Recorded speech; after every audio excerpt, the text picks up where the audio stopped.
अस्सलाम वालेकुम।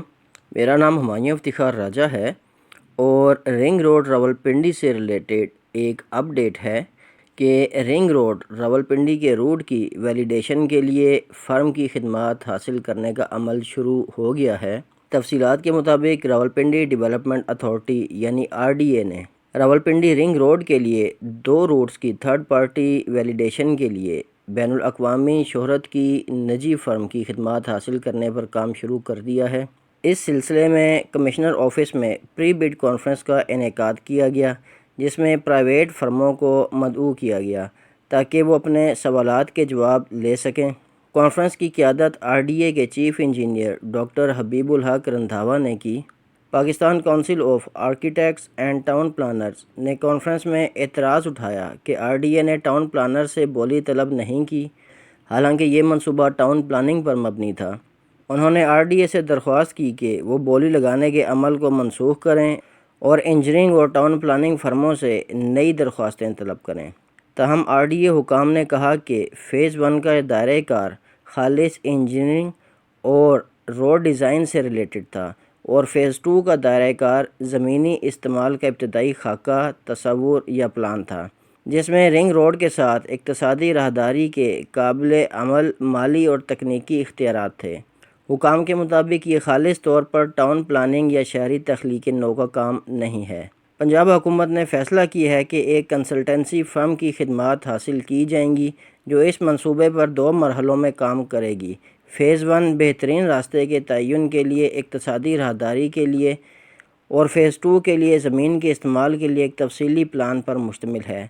इन 2 मरहलों के लिए 90 मिलियन रुपए मुख्तस किए गए हैं। फ़ेज़ 1 के लिए 30 मिलियन रुपए और फ़ेज़ 2 के लिए 60 मिलियन रुपए। RDA के चीफ़ इंजीनियर ने कहा कि इक़्तिसादी राहदारी का इंतखाब इक़्तिसादी ज़ोन के अज्जा को मद्देनज़र रखते हुए किया जाएगा, जिसमें तसव्वुर शुदा सनती यूनिट्स, तालीम और सेहत के जोन्स, तफरीही इलाके, मरकज़ी कारोबारी अज़ला, theme parks, high rise building zones, transportation, तजारती मंडियाँ, ट्रक और बस टर्मिनल्स का क़याम शामिल है।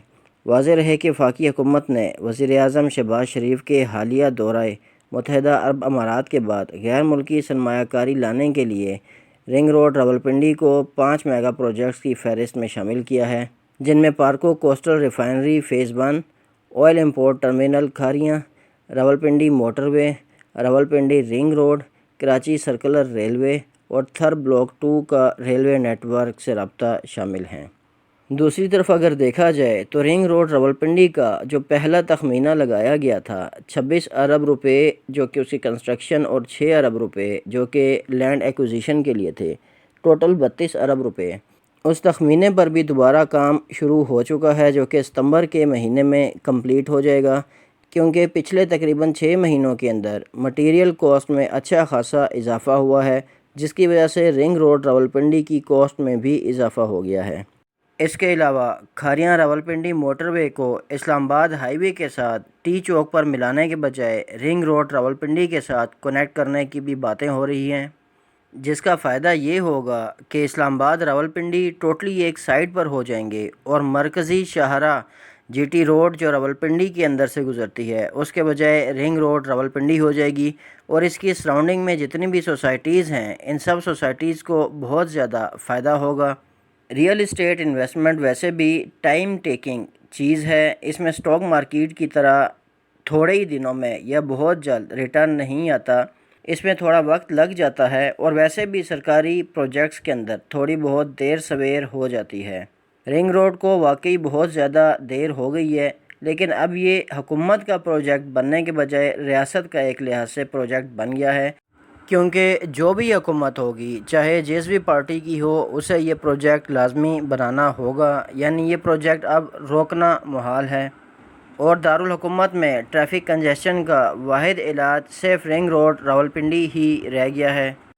जहाँ तक इन्वेस्टमेंट को देखा जाए तो रियल इस्टेट में अगर आपके पास सब्र नहीं है, अगर आपके पास उम्मीद नहीं है, तो रियल इस्टेट इन्वेस्टमेंट में आप बुरी तरह नाकाम होंगे। जिस तरह दरख्त लगाते ही वो फ़ौरन से फल देना स्टार्ट नहीं हो जाता, इसी तरह इन्वेस्टमेंट करके भी सब्र करना पड़ता है।